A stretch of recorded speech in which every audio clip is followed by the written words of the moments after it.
Hi అండి, అందరూ బాగున్నారా?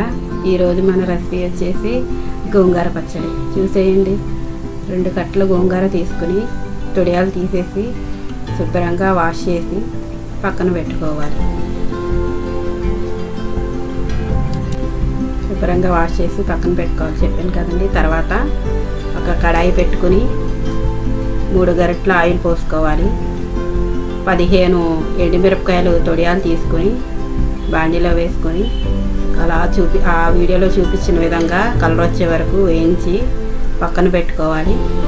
ముందుగా మనం వాష్ చేసుకున్న 2 కట్టలు గోంగూర ఉంది కదండి, అది కూడా కడాయిలో వేసి మగ్గే వరకు మూత పెట్టుకోవాలి.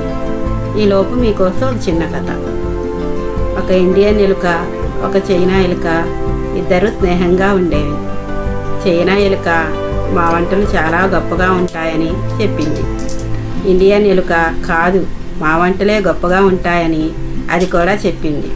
అయితే చైనా ఎలుక మీ వంటలు తీసుకురా, మా వంటలు కూడా తీసుకువస్తాను అని చెప్పింది. అలాగే అని ఇద్దరు వంటలు తీసుకొచ్చారు. అయితే ముందుగా చైనా వాళ్ళ వంటలు తిన్నారు. ఇండియన్ ఎలుక బాగుంది అని చెప్పింది. నువ్వేం తీసుకొచ్చావని అడిగింది చైనా ఎలుక.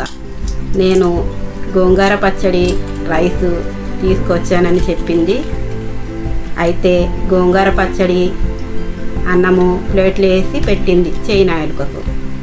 టేస్ట్ చేయమన్నది. టేస్ట్ చేసి చైనా ఎలుక ఏమీ మాట్లాడకుండా వెళ్ళిపోయింది. ఇండియన్ ఎలుకకు ఏమీ అర్థం కాలేదు. ఎందుకు వెళ్ళిపోయిందబ్బా అని ఆలోచించింది. ఇంటికి వెళ్ళి వాళ్ళ హస్బెండ్ని తీసుకొచ్చింది. ఈ పచ్చడి, రైస్ ఒకసారి టేస్ట్ చేయమని చెప్పింది. చాలా బాగుంది పచ్చడి అని చెప్పింది. ఇండియన్ ఎలుక గోంగూర పచ్చడి అంటే ఏమనుకున్నారు? నాలుక చచ్చిపడిపోయినా కూడా నాలుక మీద నాట్యం చేస్తుంది గోంగూర పచ్చడి. మా వంటలంటే అలానే టేస్ట్గా ఉంటాయి అని చెప్పింది ఇండియన్ ఎలుక. ఇప్పుడు మనం పచ్చడి ఎలా నూరుకోవాలో చెప్తాం.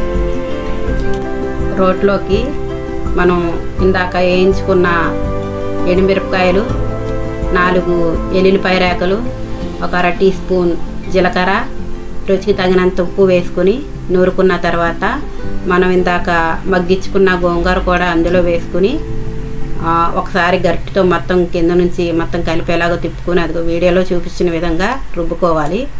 రుబ్బుకున్న తర్వాత ఒక చిన్న ఉల్లిపాయ కూడా ముందే వేసుకున్నానండి, అది కూడా వేసుకుని దంచుకుని ఈ ప్లేట్లోకి మొత్తం తీసుకోవాలి. తీసుకున్న తర్వాత ఉల్లిపాయ అనేది కచ్చాపచ్చగా దంచుకుంటే నోటికి చాలా టేస్ట్గా ఉంటుందండి. మా హస్బెండ్ ఇంకా ఉల్లిపాయ వేయమని అడుగుతారు. నేనేం చేస్తానంటే పచ్చడి అయిపోయిన తర్వాత ఉల్లిపాయ సన్నగా ముక్కలు కట్ చేసి పచ్చడి పెట్టిన తర్వాత అందులో వేస్తాను. టేస్ట్ బాగుంటుంది, ఆయన కూడా చాలా బాగుంటుంది అని చెప్తారు.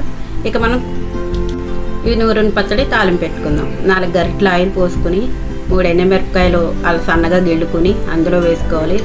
4 ఎల్లుల్లిపాయ రేకలు కూడా వేసుకోవాలి. తర్వాత 1 స్పూనున్నర జీలకర్ర కూడా వేసుకుని తర్వాత మనం నూరుకున్నాం కదండి ఇందాక, ఆ నూరుకున్నది కూడా గోంగూర కూడా అందులో వేసుకొని ఆయిల్ పైకి వచ్చే వరకు మగ్గించుకొని ఇదిగో వీడియోలో చూపించినంత విధంగా ఆయిల్ పైకి వచ్చే వరకు మగ్గించుకుంటే మనం వేడి గోంగూర పచ్చడి రెడీ అవుతుందండి. చూసారు కదా ఎంత కలర్ఫుల్గా ఉందో. ఇది 1-2 నెలలు నిలవ ఉంటుందండి. ఒకసారి ట్రై చేయండి. లైక్ చేయండి, షేర్ చేయండి.